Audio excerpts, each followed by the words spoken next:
All right, hello everyone. It is July 11th, and we're in the second discussion on chapter 2. So before we go into any of the questions, does anyone just want to bring up anything or just start with anything about chapter 2?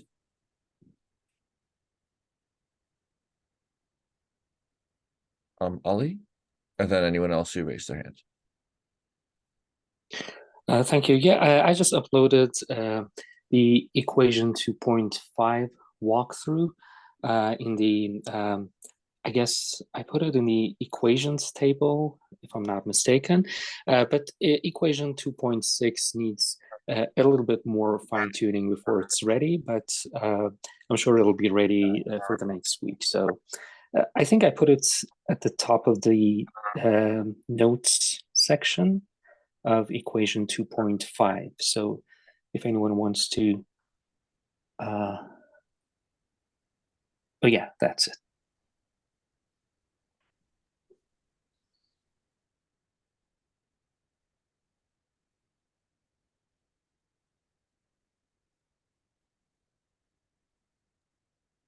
All right. Looks awesome. Can we maybe go over it, or can you just walk through it? Or yeah? Sure, yeah. Well, first of all, we began with just basic definitions, such as some fundamental definitions, such as the Shannon entropy. And then to derive the first line, we substitute the Shannon entropy term into the the first line of equation. So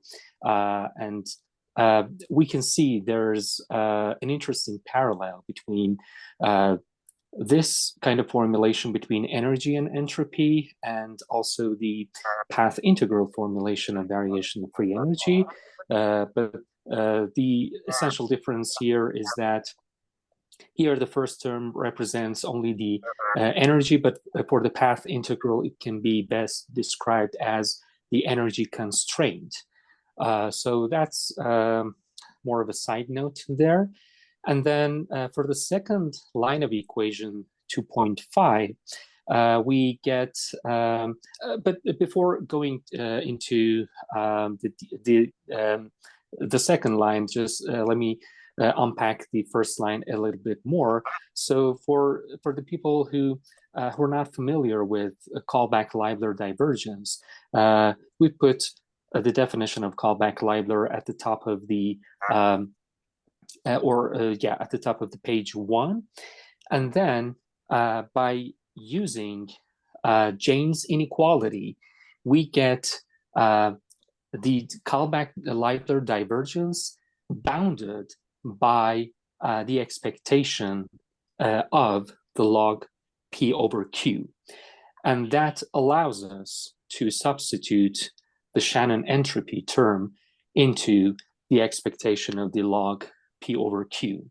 So that was the essential move for unpacking the first line of equation. So, without Jensen's inequality, we wouldn't exactly get the exact term of the first line of the equation, because obviously the order of the log operator and the expectation operator is different than we need here. So yeah, that's basically a straightforward algebraic manipulation. And the second line of equation 2.5, or the terms, the trade-off between complexity and accuracy, similarly can result from substituting, by expanding the first line of the equation and then substituting some of the term as the callback-Leibler divergence, and then we get the complexity term, and the rest will be the accuracy. So this, what it means is that, as pointed at the bottom of the page, the greater complexity is, in other words, the more one needs to change beliefs to explain observations, the lesser predictive accuracy will become.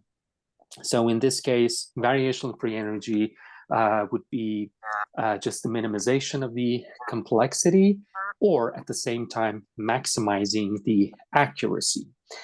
And again, it can be compared to the path integral formulation. It's almost identical to the path integral formulation of the trade-off between complexity and the accuracy. All right, so for this, for the third line of equation 2.5, we try to somehow get the trade-off between the divergence and the evidence. But in this case, evidence is just something that acts as the bound, or the evidence lower bound. So it's something that's always greater than or equal to surprisal, right?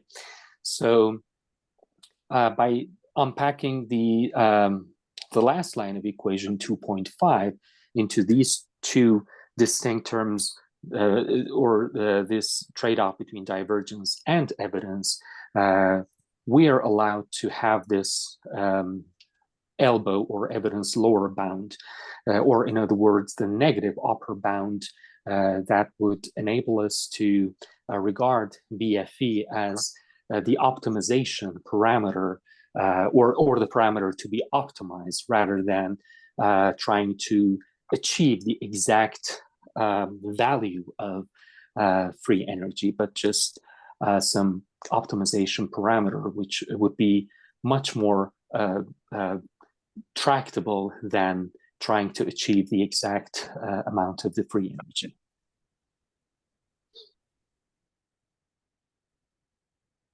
Awesome work. Nice. Cool stuff. Anyone want to ask a question or make a comment on this?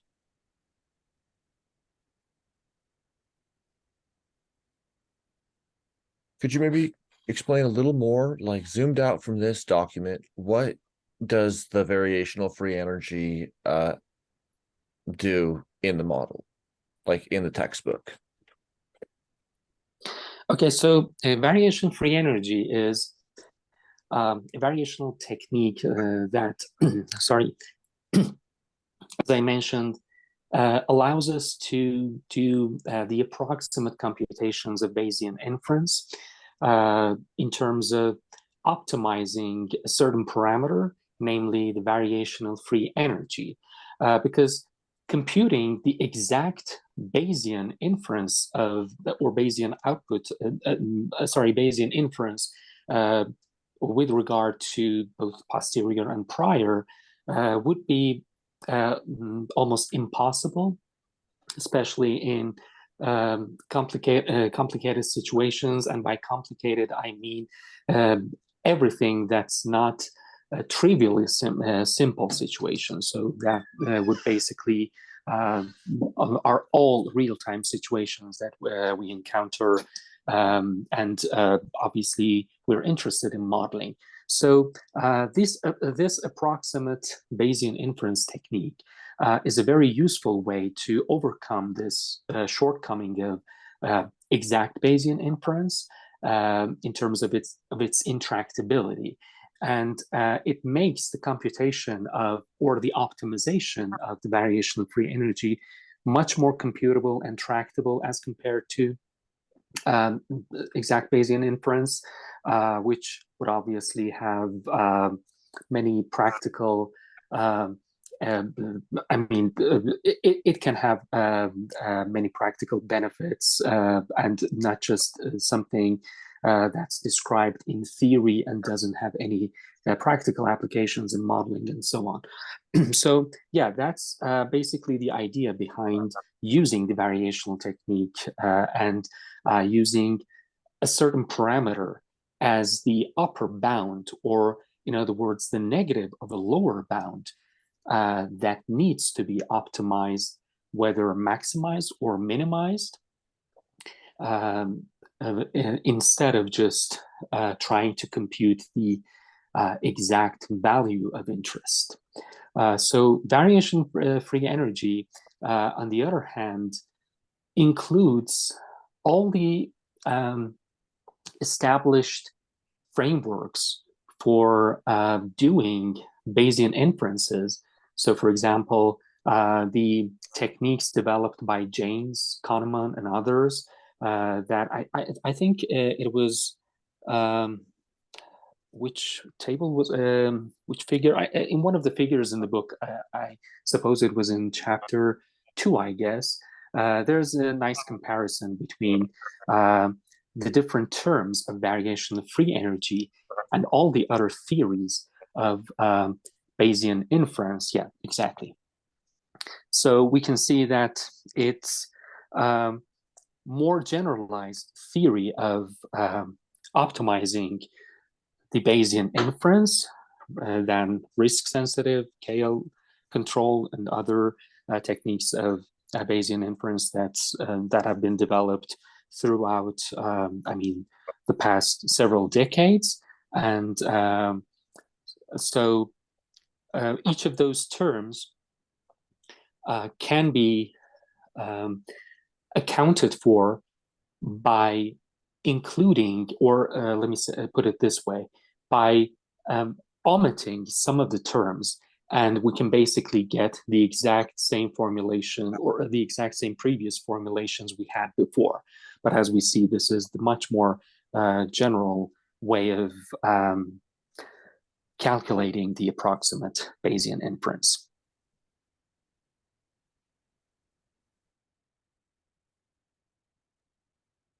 Okay. Anuj, do you want to ask your question, or do you want me to read it?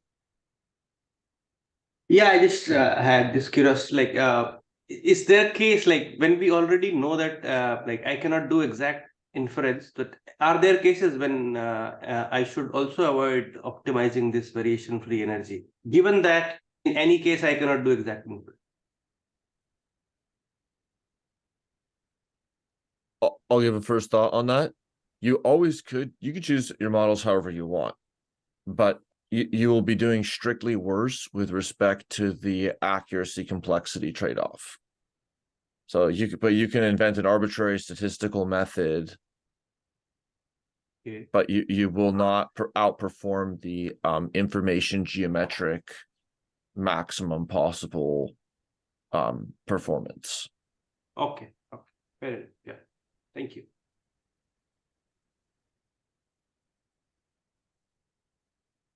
And any given free energy that you do compute, the model may just be rolling to the bottom of the hill, and you may just be way off base for a real system. So this isn't the model adequacy problem. This is the model optimization problem. So it's analogous to the L2 norm in the linear regression framework. Like every scatter plot, you always converge to the one L2 norm regression, R squared, p-value, all of this.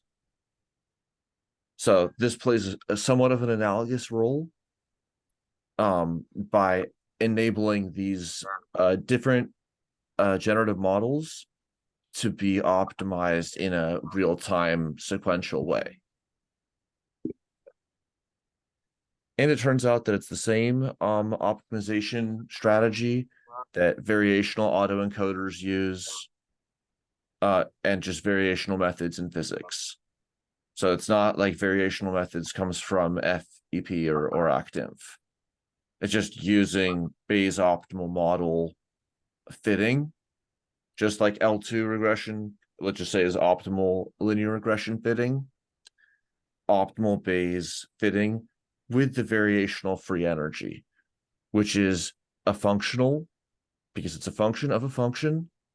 It's a function of Q, the function that you're optimizing over, and Y, the data that are coming in. So generative model of vision and sensory incoming data, which is what is like the thing that is getting the best trade-off of accuracy and variance.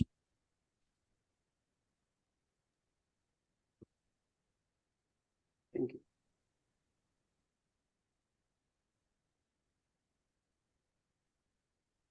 Okay, and then Ali or oh, and yeah, go for it.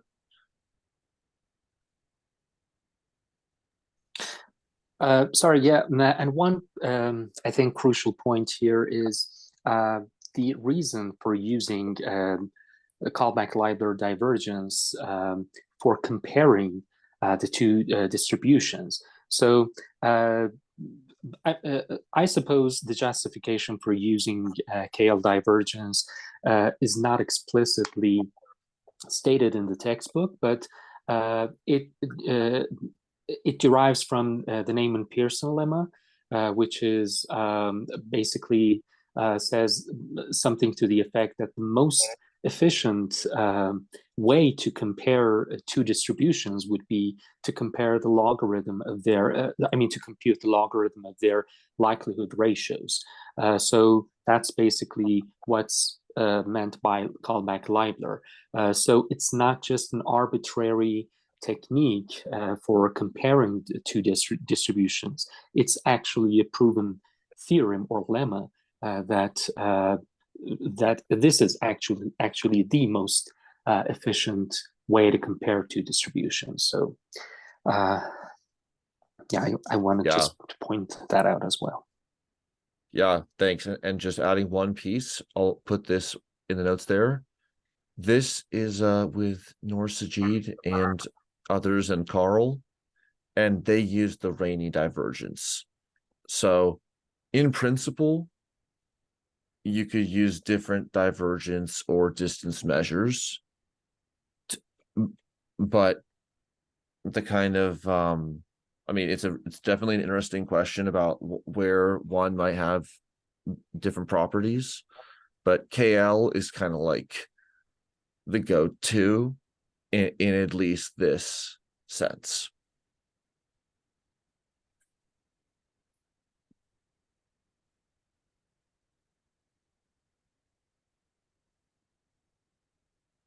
Yeah, Alexi, and then anyone else. This may seem like a silly question. I think Ali gave a fantastic mathematical road, but is there a metaphor for variational free energy versus free energy? As free energy is explained in the book well, but variational cell, this one is intractable, this one is tractable, this is an estimation, but I don't know in terms of, is there an example or a metaphor that can bring it home, variational free energy specifically? Does anybody have a? Yeah, I'll think about it. I'm happy to say one, but does anyone else want to give a thought? Like, what is free energy, and and variational free energy? How can we think about these? Ali, and then anyone else who wants to. Yeah, I'm not sure about particular metaphor, but you see, the optimization approach, as opposed to calculating the exact value of something, basically comes or can be likened to the situation we have when very in a very simple situations we have a function that can get an exact value of something as compared to the asymptotes of getting increasingly close to the value but never reaching the value. So by optimization, we allow for even the exact, even for the situations for which we don't have any information with which we would be able to calculate the exact value of something. But instead, we can get closer and closer to the exact value with the information we have, but nonetheless, we can reach a very good approximation, and obviously we can define what do we mean by the good approximation based on the error we want to reach. But in most situations, we don't have enough information to calculate the exact value of the parameter we want to calculate. So it's more than the question of intractability versus tractability. In some cases, it is, impossible to compute the exact value based on the information we have. So I believe in these cases, the optimization technique or variational technique is the only way we can get close enough to the real value or to the exact value.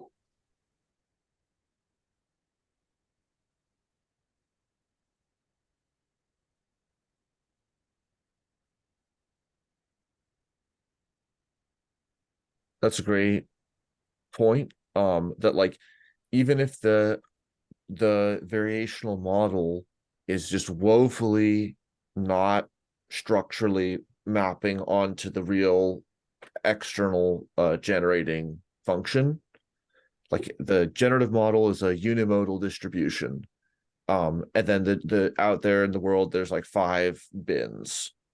And so then there would be different patterns of model fit, like it might just fit the one that has the most or the one that not the most, or blur the whole thing. But it, according to its generative model, it would never get worse in terms of all of the considerations in equation 2.5. It will never get worse on the complexity minus accuracy frontier, or it will learn that trade-off manifold optimally. So those are some fairly good statistical aspects just of any Bayesian model that's fit this way. So that doesn't guarantee like adequacy in the real world, because again, you could just have an inadequate generative model, then cease to get to the charging station or whatever. So it's not a success or a function guarantee, but it's a model fit.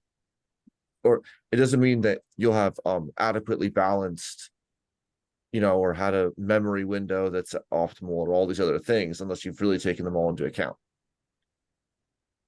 And then just to Alexi's question, or Bronwyn, do you want to add anything?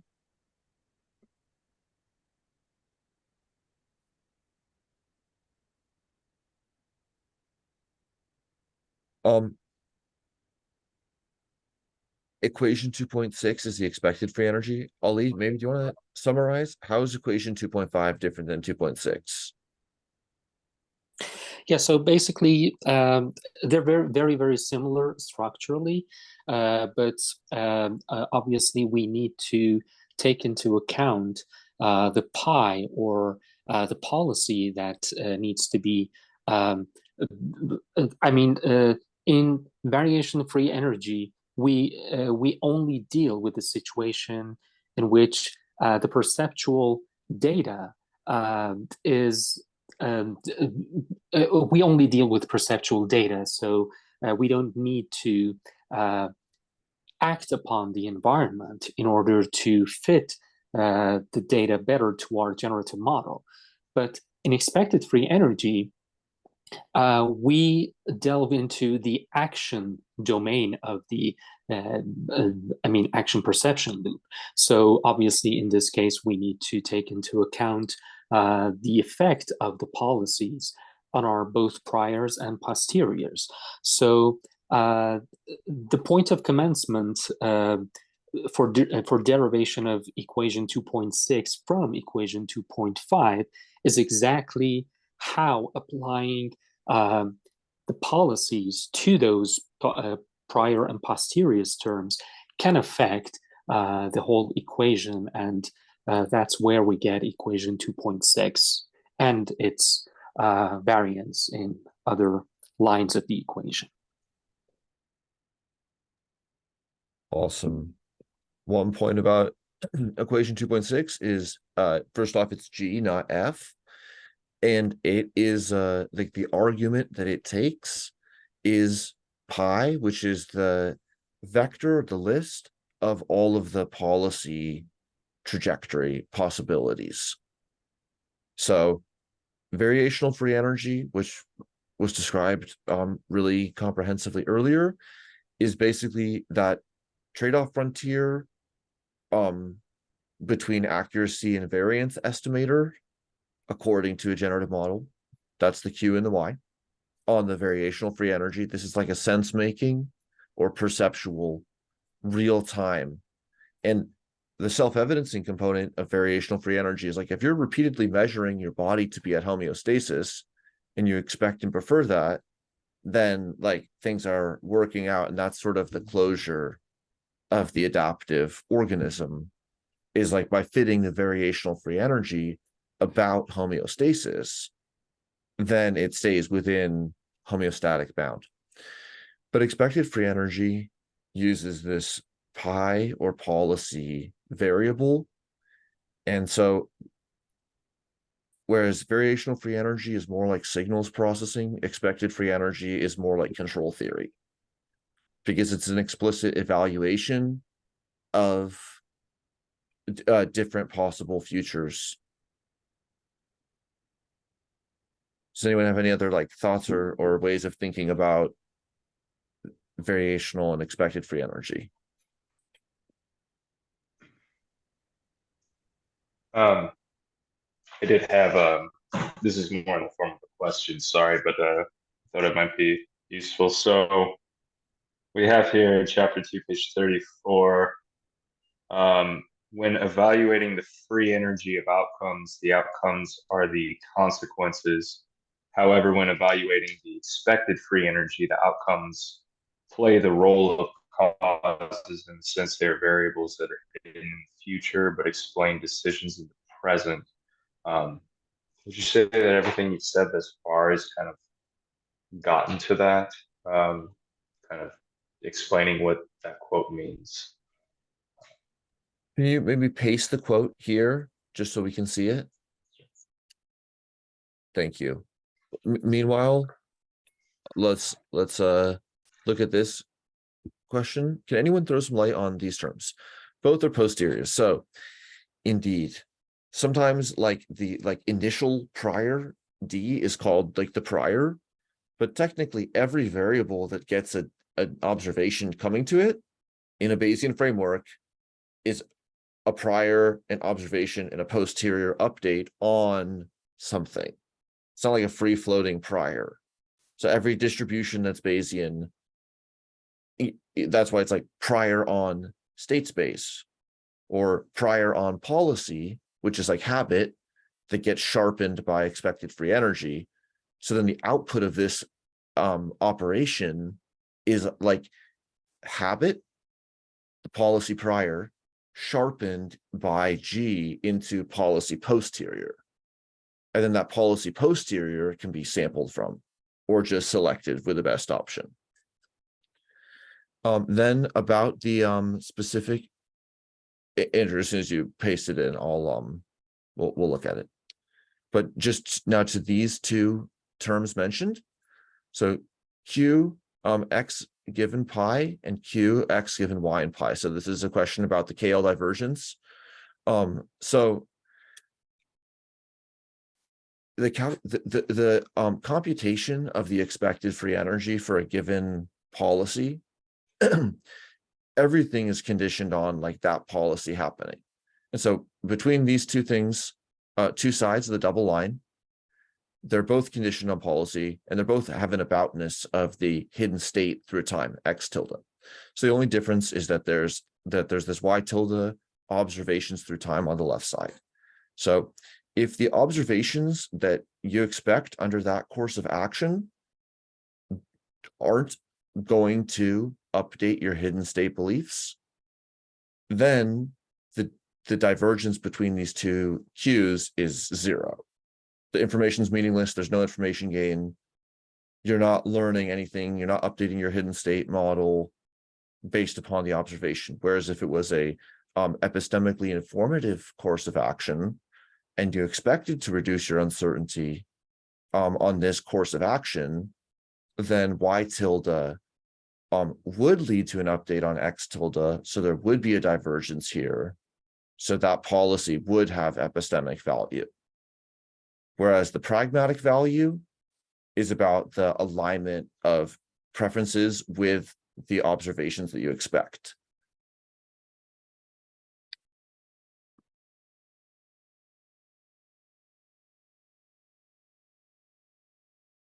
All right. Does anyone have a thought on or on this quote from Andrew?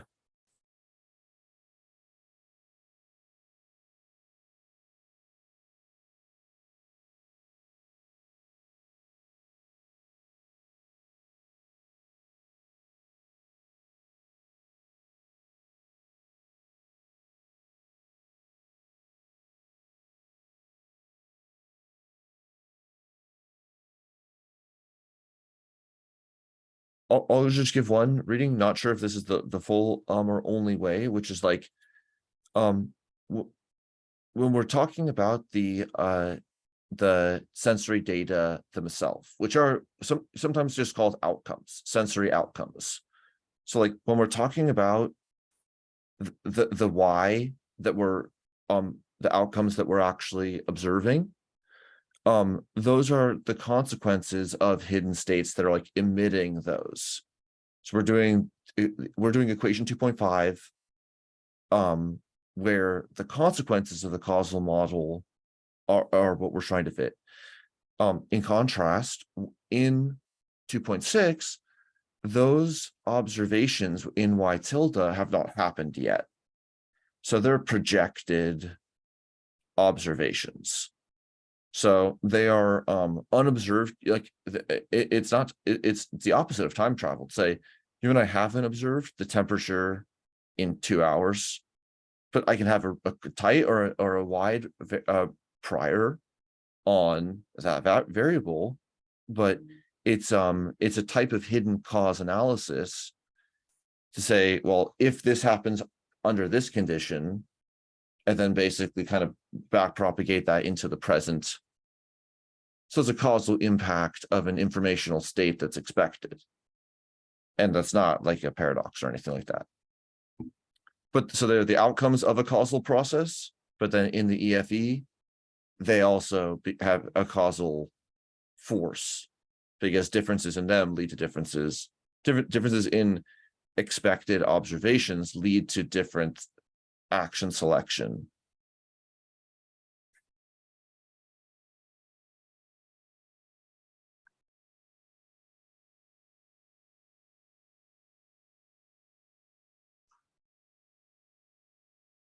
Anyone else want to ask a question, or it looks like there's at least one that's from the cohort?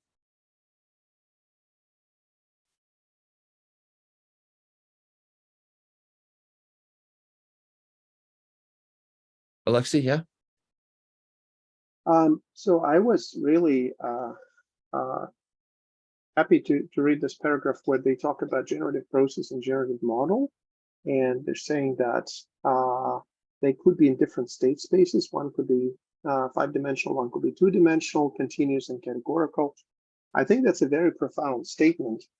And for example, if I talk about temperature outside and I use words and I say things like hot and cold, right? So I place a continuous outside variable in my 2 categories. So I could model this way, but it's a bit of a distortion if you wish. But I don't know if you have any comments. I'm just thinking out loud about this, that this is I think is just mind-blowing that, you know, we're modeling something, but we will be in a completely different state space and different variable structure, right? Yeah, that's a great insight.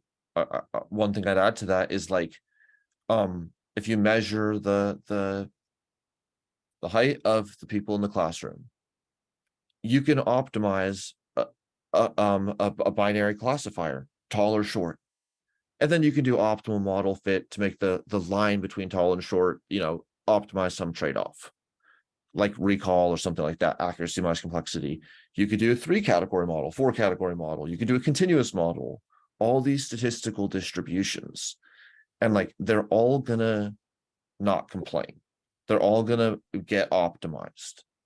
So that's kind of the blindness, but the power of essentially just Bayesian statistics is that once it's all lined up, it just is going to get optimized. Now, it may be hard to optimize. It may be easy. Again, it may be adequate or not, but it's kind of like within. So just that Mhm. it just, this is what the strengths and the weaknesses of empirical modeling, which is that modeling doesn't have to reflect the structure of the modeled system at all. And it doesn't for scientists, and it doesn't for the models that are made. But some of them are adaptive still. So those are the lifelike ones. But pedagogically, they don't have to be lifelike.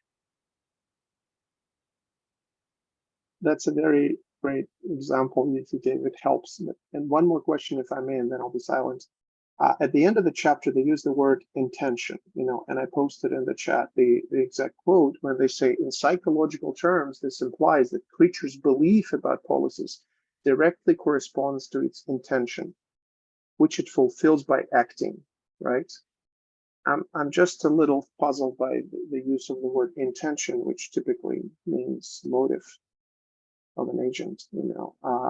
I don't know how it's meant here. This is where I got a little lost in what exactly do they mean by intention here? Seems an unconventional use of the term. Anyone want to give a thought on that?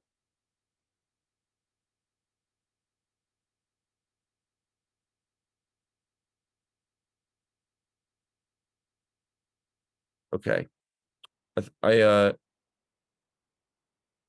Oh yeah, go for it. Yeah, this is just a speculation, but maybe the meaning of the word intention here, and particularly in this paragraph, is related to the way it's used in some of the literature on action philosophy. So, for instance, Alicia Huarero has developed a theory of intention as kind of the process that results from the causation of constraints. So, by intention, she means basically the process that puts the system of interest in its causal constraints. So it's not necessarily maps onto, or at least precisely maps onto the psychological sense of the term. So, but that's just, as I said, only a speculative thinking.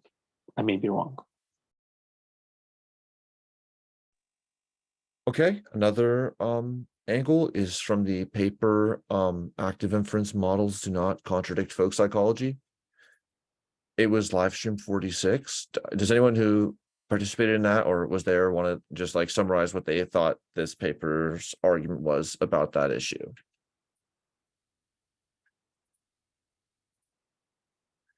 So basically they use the belief, desire, intention framework, BDI, which I had not heard of, but it's a commonly used framework. And it actually came up in the first lecture by Avel in the Active Inference for the Social Sciences. Ben White mentioned folk psychology, and Avel kind of like followed up, was like, what do you mean by this, basically? But the belief, desire, intention models just widely used to explain everyday behavior and intentionality. It's like what people kind of slip to. This enzyme wants to bind to this, or prefers to bind to this in a way, just kind of broadly. And they identified those constructs, belief, desire, and intention, with different constructs in the active inference generative model. So they just basically said, like, you're not wrong. It's just a description. But but the beliefs are the hidden state beliefs. And they kind of unpack this in the context of also distinguishing between the discrete time active inference, chapter 7, and the continuous time active inference, chapter 8. And so they kind of do simulations that pull out the belief, desire, and intention pieces in the context of someone who's going to the fridge and getting ice cream, which Dean had a field day with.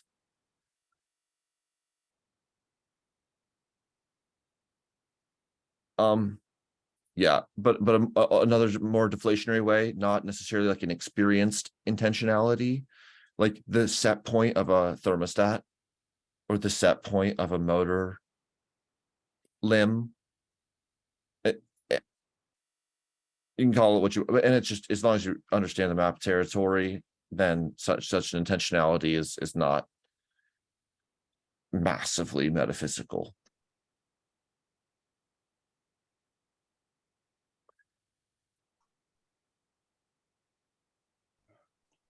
I found the use of the word intention there just to like from within the confines of the models as described thus far in the chapter to just be referring to like we're including a C vector that is preferences, like those are being included along the way. Like there's something like desire or some kind of, direction the agent is heading in as opposed to just total free form, going for anything, right?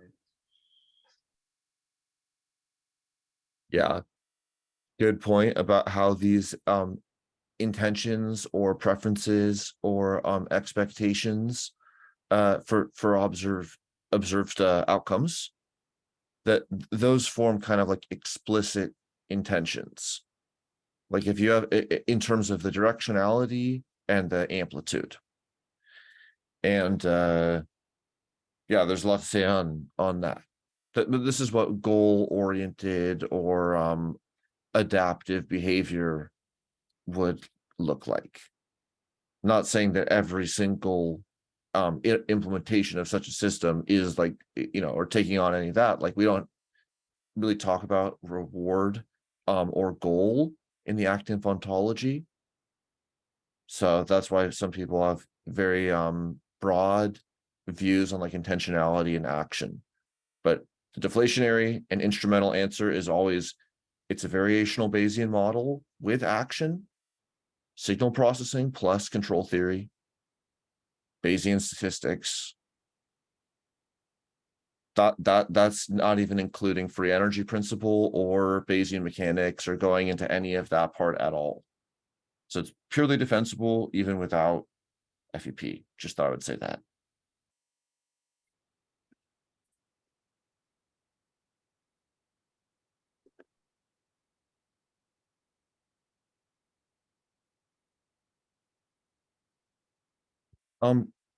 Did whoever added this question want to explain it?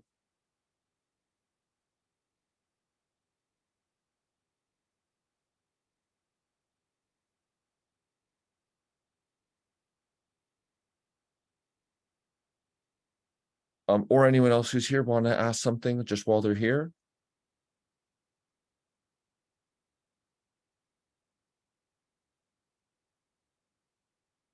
Okay. So about equation 2.6 and epistemic value. So value of new information. Instead of minimizing the divergence, we want to select policies that maximize the expected divergence, hence information gain. Okay, so only with respect to the epistemic value, more informative observations is more epistemic value. That doesn't mean that those highly informative policies are going to have a pragmatic value. Like discovering what's at the bottom of the ocean may disrupt pragmatic value about your body temperature. But it is an epistemic policy. How can we reconcile the above statement with page 6? All facets of behavior and cognition in living organisms follow a unique imperative, minimizing the surprise and the approximate variational free energy of their sensory observations. Anyone have a thought on this?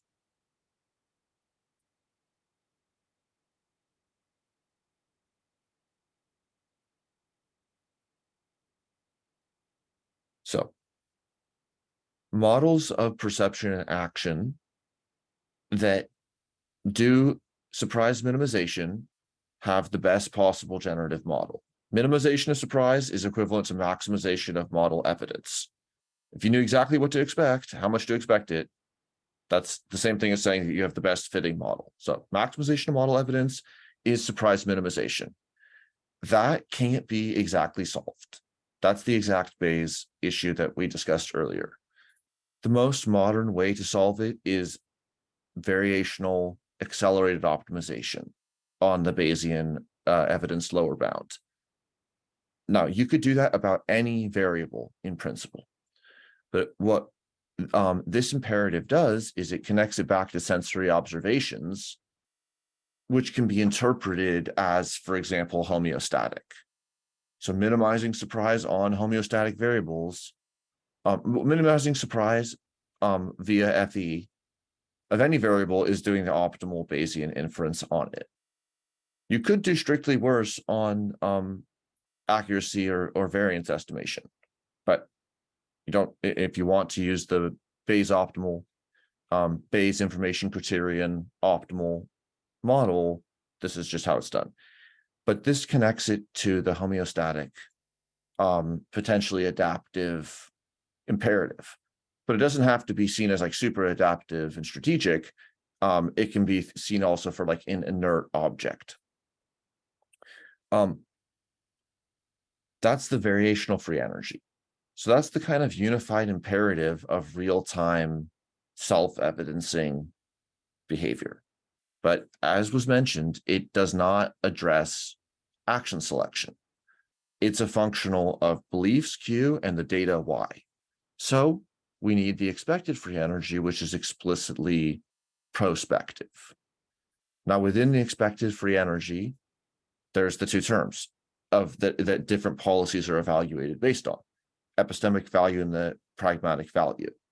That's just one of the decompositions that we'll all look forward to the breakdowns on. But yes, it is the case that for a given evaluation of a policy, the more divergent the sensory information are, the higher the epistemic value would be. But that doesn't mean that it would be associated with a pragmatic value. So an adaptive agent would, you'd hope, avoid extremes of both extreme information seeking that risk pragmatic value or vice versa. So that's the model fitting, questioned, balancing all the parameters so that the strategy is actually adaptive.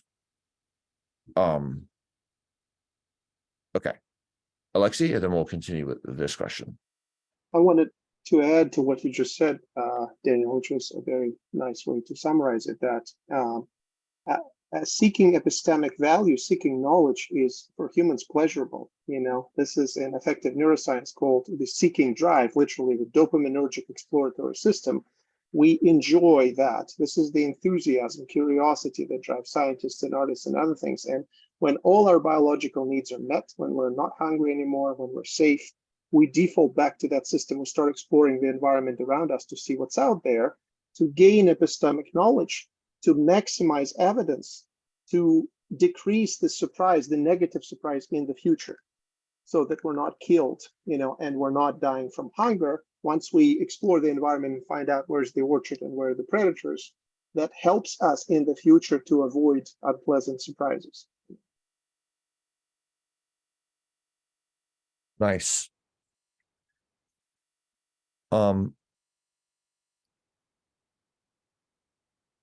So the divergence for the variational free energy,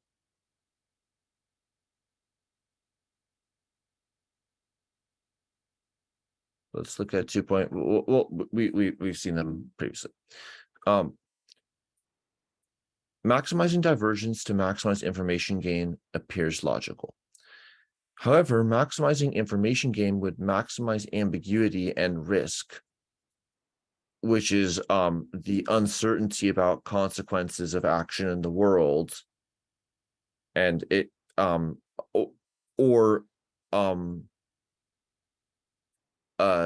this could be describing risk in these two lines, which are two very similar representations of equation 2.6. Like the left term is the same, and here is observations. So this is the risk of like sort of conditioned on a policy about how uncertain there how much uncertainty there is about observation sequences, and here is about hidden states. And I believe that this number is always less than this number because you're always more certain of proposing something hidden, you're always more uncertain about, I believe. There may be a different reason, but it's like you're always more uncertain about proposed latent causes above and beyond surprise bounding of observables. Maybe there's another way to think about that too.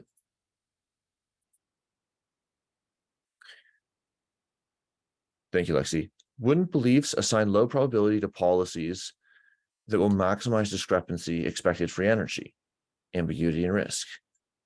Well, kind of yes and no. What would be the most epistemically salient would be something where you were sure about the outcomes and they were going to contribute to information gain. Like I have a trusty book and I know that, so I have 100% certainty about how opening the book to this page, about kind of like the epistemic quality. So it's a salient and the mapping between the underlying semantics and the observation. So this representation just, maybe there's another way to see it too, but or I mean, I'm sure there are, but just like this isn't like risk of like danger. This is as far as I understand, looking at how your action maps cleanly and preferably. And here's the more sensory mapping, not to get too deep in that one point. But yeah, anyone else have any questions or thoughts on chapter 2?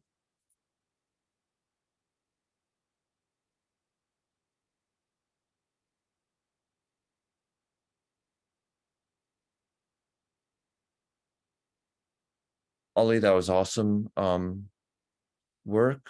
How are you gonna continue? Well, we'll continue to unpack all the other, at least essential equations, if not all the single equations in the textbook, but we're focusing on developing similar derivations for all the central equations in the textbook, and particularly from chapters 2, 3, and 4, which I believe constitute the most fundamental chapters of the textbook. So I hope we can prepare it in time so it can be hopefully useful for anyone who wants to unpack, understand them a bit better. Awesome. Anyone else have any thoughts?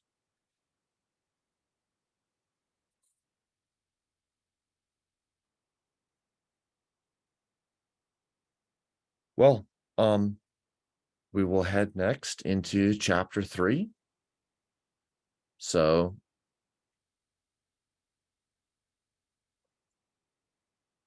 why do we seem to interested only in discrete state space, discrete actions policy? Discrete time is fine.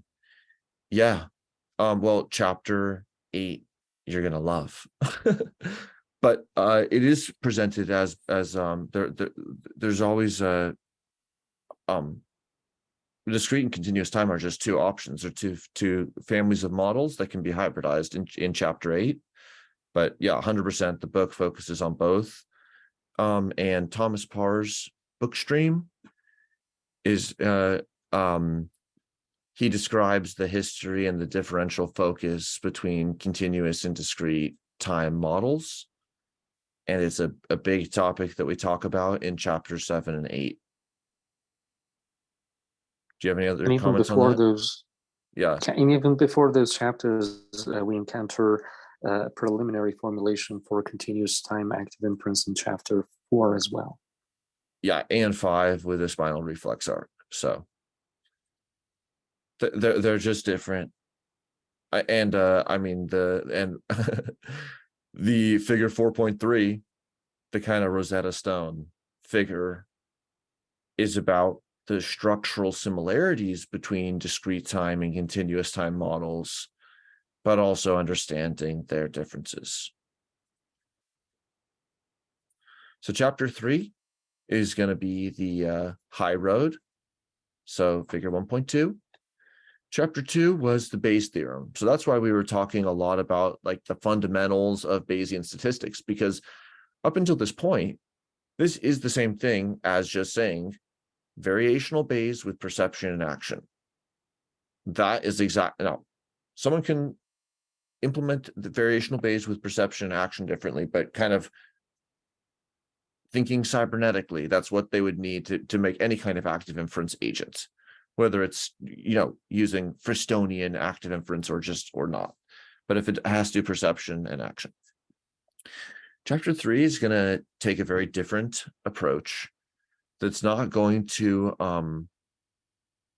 focus as much on the how as on the why of self-organization and the way that this is modeled with different Bayesian architectures. This kind of prepared us on how it's going to be done. Chapter 3 is a focus on the why and the free energy principle. And then also it's going to arrive at active inference. Chapter 4 is more about the generative model, discrete time or continuous. Chapter 5 is neurobiology, kind of a sampling of different kinds of generative models, how they connect. That's kind of the next 3 chapters. All right, so enjoy, everyone. Thank you. Thanks again, Ali, and everyone else who helps with the math. Oh yeah, there will be math learning groups. I believe they are Wednesdays at 13 UTC. They're on the calendar. So whether there's one person or more than one person, I hope people enjoy studying there and connecting and just improve the documentation, do whatever people feel like doing. But there's not a specific focus or facilitation around these sessions at this point. But if someone wants to, whether they're familiar with math or not, they're welcome to. But just good luck in the math learning group. All right. Thank you. Bye, everyone. Thanks, everyone. See ya.